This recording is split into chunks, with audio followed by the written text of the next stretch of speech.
بناخد المثلث 3 في 10 ادينا 30 يوم.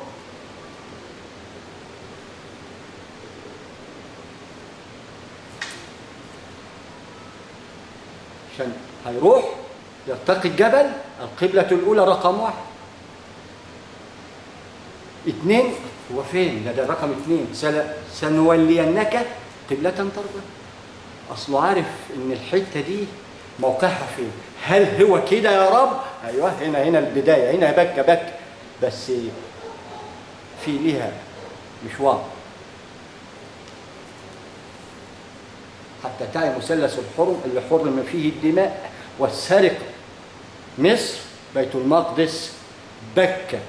هذا المثلث يحجه 3 ديانات قائمة على 10 اللي هم 3 في 10 ب30 يوم.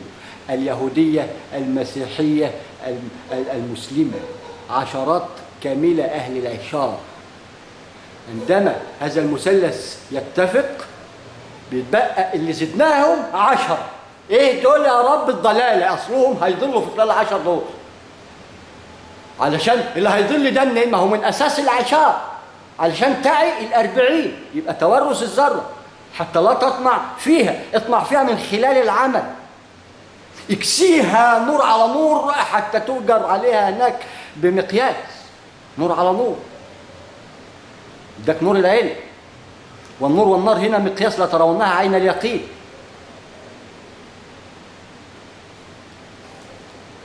ادانا مقياس الذر عين اليقين لم نراها في انفسنا 36 درجة الحرارة نراها في الشمس. واذا الشمس كورت ادتنا مقياس الذر. طالما احنا تايهين في الارض اللي هي اصغر كوكب، الام اللي قلنا اصغر هم في الحجم، عشان والذين يمشون على الارض هونا ما يعملوش ازعاج، اللي انجبت ثقال لا يعلمها الا الثقال في العطاء. شوف بقى وقد ايه عطائها. صغيرة الحجم عظيمة في العطاء، وعظمها الله بالبقعة المباركة. مشرق يوم هيعزف ديمومة وتأتون فرادى ووفود بعد أن يعرض الرسول بالثلاثة دول، المسلمة واليهودية والمسيحية اللي هم آنذاك كانوا يحجوا بيت الله الحرام وصلوا وراه. والعشرة اللي ضلوا اللي وقفوا اتفرجهم على البراق. حاجة خيالتهم عن المناسك.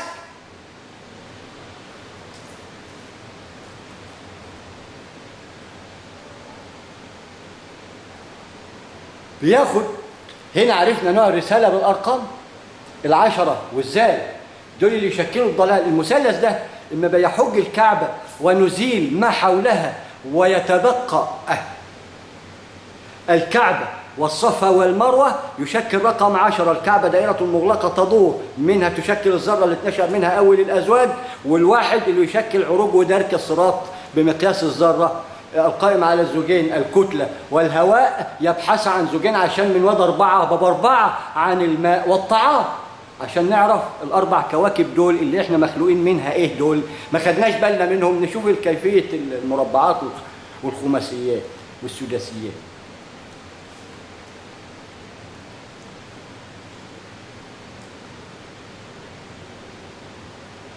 بناخد ال3 اللي هو المثلث. قال له المفتاح اهو، مفتاح الطعام. اول ما فكر في الاكل اداله، واداله بقى عبر بقى فهمه بقى ايه الحكايه من المثلثات اللي وضحناها. يبقى بناخد هذا المثلث المفتاح بنضربه في 10 لانه من الله. 3 في 10 ب30. دوك اليهوديه المسيحيه المسلمه تطوف. ومقام ابراهيم عليه الصلاة والسلام وأمنا هاجر وإسماعيل عليهما الصلاة والسلام. هذا مثلث عظيم. على هذا المثلث الصلاة والسلام وعلى الأنبياء والسابقين واللاحقين ومن ينبئ بما هو يراه في الأفق المبين.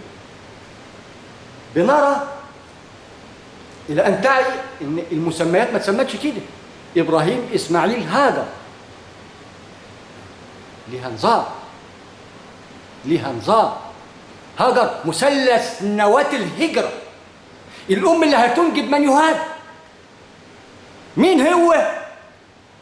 إسماعيل إي غرس، إي حرف الإي، ولذلك أبوه أبو الأنبياء وآخر من لأن سبقه أنبياء 2 لأنه الثالث، سبقه آدم أبو الأنبياء وسيدنا نوح عليه الصلاة والسلام، عليهما الصلاة والسلام، يحمل فيها في المركب من كل زوجين 2، وهو الأب الثالث اللي هيرينا مناسكنا. أرنا مناسكنا، انسك انسك انسك، جمع مناسك.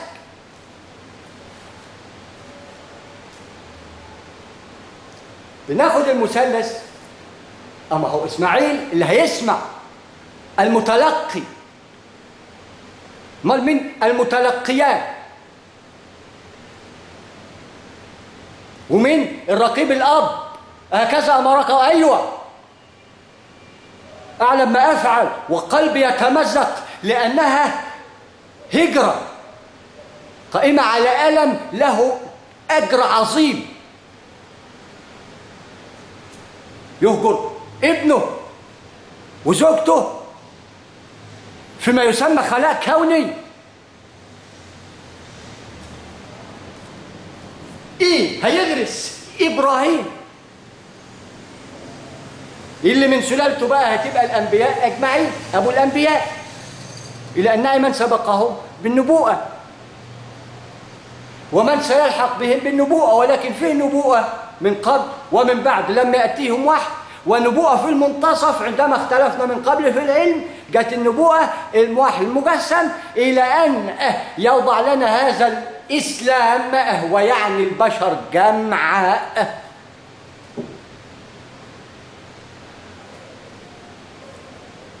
الدين لله، هو ده الدين، وطوه لك بما يسمى قرآن. يوم التدين هناك خلاص بقيت ابن 40، لو ابن 5 هنا، ابن 93,000 هنا بقيت برضه ابن 40 كما ذكرنا. ودرجة رقيك بدرجة علمك، درجة مساحة جنتك بدرجة علمك، وجمالك بدرجة علمك، لأن العلم يشكل العمل. ونذكر في كتاب السنة النبوية مثلث علم ينتفع به الناس: صدقة جارية، ولد صالح، لأن لها ترتيبات أبجدية أولية، لأن في نواة وعنصر وشعبة. عندما دهلكنا الزيت بالماء وبقت زلابي، فيه نظام. مش صدقة وعلم ولد، لا، ده هو ليها نظام. أو ولد وصدقة وعلم، المؤمن لا، ليها نظام، لأن النظام ده هو مفتاح لمنظومة لها بداية، وبدايتها المثلث تؤدي إلى ما يسمى باللا نهاية، يوم الأبد الآبدين، اللي بيلوح له هذا اليوم الأبدي القائم على تأتون فرادى وفود، لكنه أبدي بقانون الترتق الدائم، يخبز على طول هذا الفرن ويلوح. وقف هذا الفرن، ما انت فهمت بقى ان لو في مقياس ذرة هواء بس خالية دون خلق من الله انهار. انت منظومتك العلمية ناقصها 1.9 قد ما اتسعت وضاقت، فينقصها 1 قد ما بنيت عليها ستنهار، لانك ما اكتملتش وتشد عضدك، ايدك خلف خط البنطلون، راسك لفوق، صدرك قدام، ترعبه.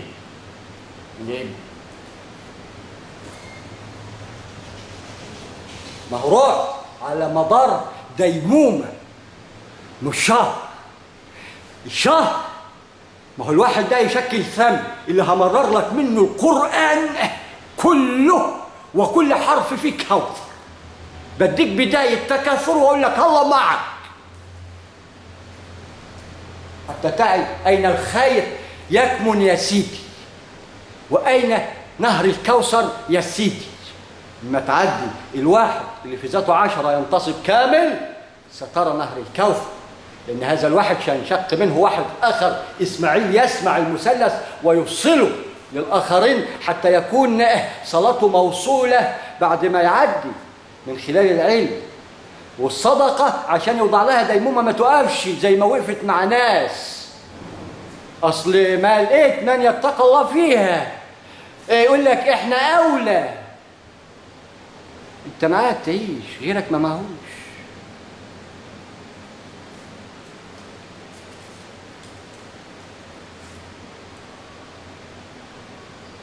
بناخد المثلث نضربه. ما هو سيدنا موسى عليه الصلاه والسلام كان ماشي بالمفتاح بالمثلث، عارف بيعمل ايه بالمثلث؟ يقوم يحسبها 3 في 10 يبقى 30. ايوه هنوعدك 30 يوم وهنزيدهم لك 10 اللي هو الحسبه اللي انت ما حسبتهاش في بالك. زي ما حسبتش هأمن لك بيتك من اكل ازاي، يعني انت نسيت الدود عشان سبيتك انت وانت ليا. ازاي انساك وانا روحي معاك تشكل روح لفرعون انه طاغى. وممكن فرعون ما يبقاش هنا اصل عون في اي مصيبه تلاقيه. ما هي كلها مصر، وهنا مثلث نواة أمصار الأرض. مصر الصورة رأس المثلث اللي حرم فيها القتال والسرقة والنفاق. اهبطوا مصر آمنين أن يكذبوا الله. في هذه الحالة حاربنا الله ورسوله، ورسوله يشكل جمع رسله، جمع رسل.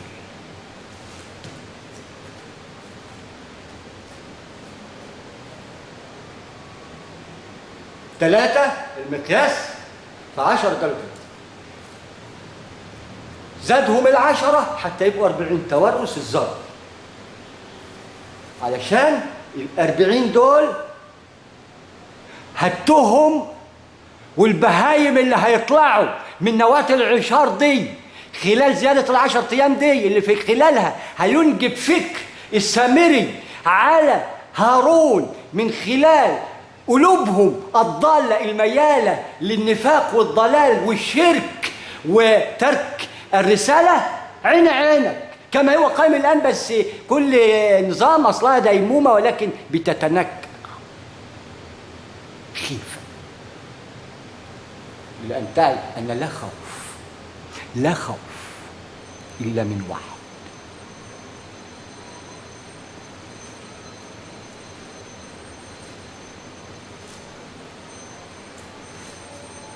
وعندما تعي سيؤمنك الواحد بالسبب المؤدي إلى ما لا عين رأت. ده قسطاس يا حبيبي، ولازم تمشي عليه كما مشي الأنبياء، لأننا نحن على الدرب سائرون خلفهم. بس من أنت في هذه الأنبياء؟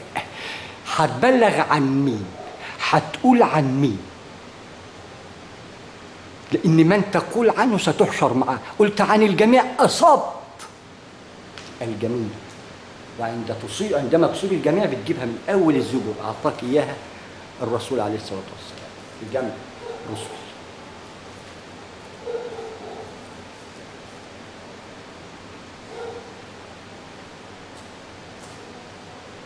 ثلاثة المثلث في 4 هيقوم يديله المثلث مفتاح 4 التورث، ونذكر 4 كواكب مش واخدين بالنا. مفتاح المثلث جبل الطور يا عم هلال، يا ما عادش فيه سناء خالص، بقى طور بلا سناء، طور سيناء. ده للجميع كما ذكرت يحج المسلمة واليهودية والمسيحية ويطوف حول الكعبة وبيت إبراهيم لهما أبوهم مصلى، يعني الإمام بيقف في هذا المكان اللي يشكل بقعة مسننة ومباركة. حينئذ ستنظف حول الكعبة حتى تتحمل هذا الثور بقانون جبل الطور، ولكن هنفرط التاء بقت ثاء من خلال جمع الذرات القائمة على يوم الجمع، هتبقى ثور عظيم. هذا هو الحيوان إن كنا لا نعلم، إلى أن نرتقي حيوان أعظم خلق من بعد خلق، من تحلب إلى ثور من ماء، إلى أن تبقى من نور على نور، ترتقي الدرجة الربانية حتى ترى وجه الله بدون حجاب اللي يشكل لنا المادة السوداء، وفي القلب نواة الجهل.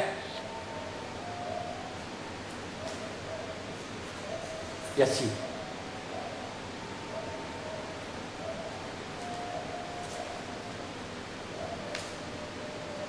ثلاثة في 4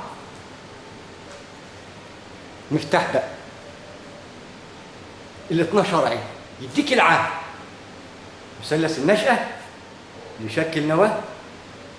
العنصر بقى هيجمع الزوجين، الهداية اللي الفصيلة اللي مايلة مع هارون، والشرك اللي هتطلع من باطن العشرة اللي هيزدادوا عشان يبقى رباعي في العشر أيام اللي هم اللي ربنا هيفتنهم فيهم وهيهز مالهم في الفترة دي، عشان هم عارفين ان 30 يوم غاب. يبقى انت بتضحك علينا، انت خلعت يا معلم، اخوك خلع يا استاذ، والسمير يشتغل كما هو قائم الان ويرتدي جلباب حديث جديد، بدله وجرافه، واحيانا يتنكر في جلباب سيحاسب عليه وسيكون له حنوط من نار عين عينك، وسيراه بعد ذلك من يؤمن بهذا القانون اللي يشكل الله في الارض الى ان يرينا ذاته العلي.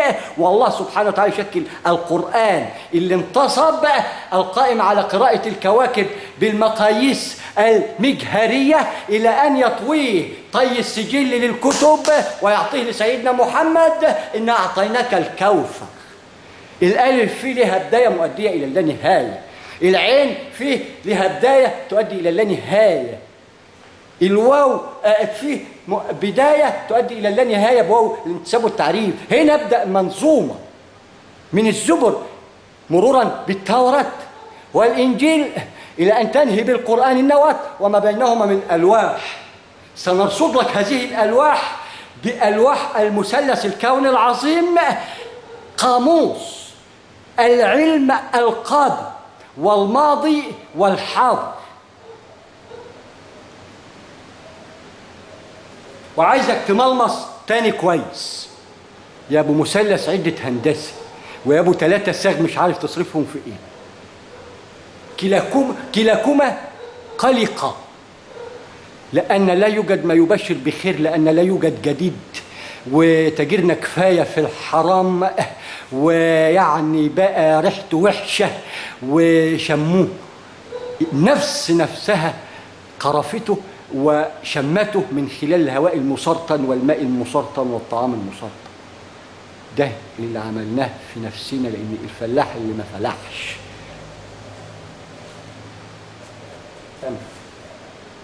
قانون فلاح واحد كفايه. ما انا جاي اصلح، وانا الفلاح جاي اشتغل، جاي اصلح بالمسحه، امسح، علشان اللي في بغداد مش بهايم اللي بتتعطر، ده بني ادمين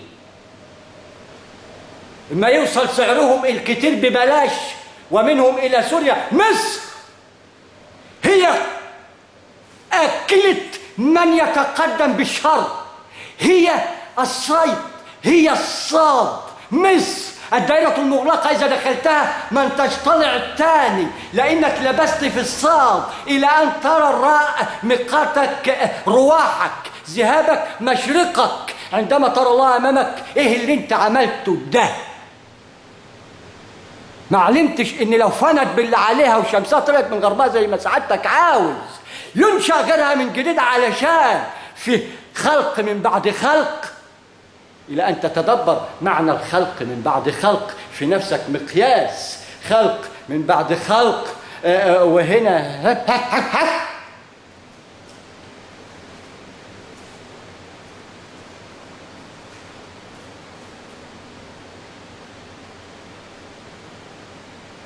ثلاثة في 4 ب12 عين، يضربهم الباشا في مصر حتى تعي أنها عن علم، مش الدنيا كانت غنتك، لا ده فيها علم وخيرات.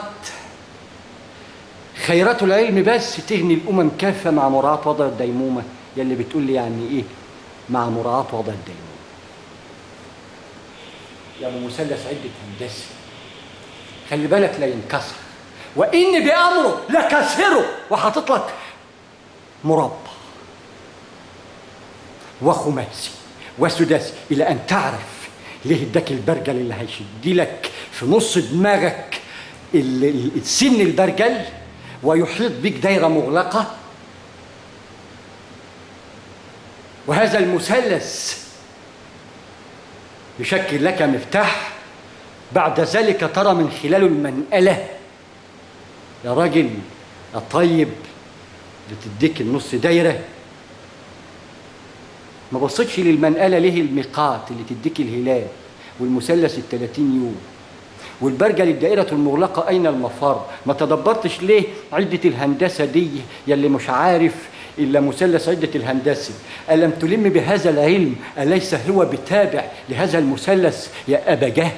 يرتدج الباب العلم عن عمد بقانون ادفع وتعالى ونديلك.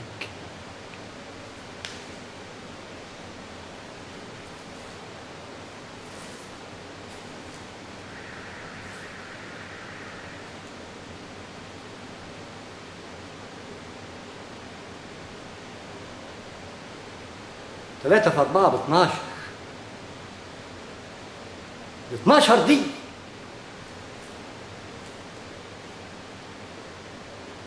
بقانون الأزواج تديك 12 نهار، لأنه في وضوح النهار نبي ينبئ فجر فجر فجر فجر، وما أدراك بالانفجار، لا أنت قد ولا حمله وفجره لك حتى ينجب هذا الانفجار الكون العظيم القائم على القرقعة المؤدية إلى برق، وهذه القرقعة تسمى الرعد. هذا الرعد القائم على هذا يا أخي هذا الانفجار العظيم، أنت قادر على رعده؟ بتسبح خيفة ولا تعي أدنك الملك اللي تسبح للبيت على دماغك يا عم هلال البعيد. كل ما هو ملك لرب العرش العظيم فهو ملائكة، وتميزت انت بقت ملائكة وروح، تميزت بالروح نوع الأمر، انت الأهل اللب اللي هتعقل نوع الأمر. الحمار عقل لك مقياس الذرة بتاعته، يروح المشوار مرة واحدة يكون له بداية مؤدية إلى لا نهاية، وما ناخدش الحمار اللي هو مع صاحب الحمار مقياس.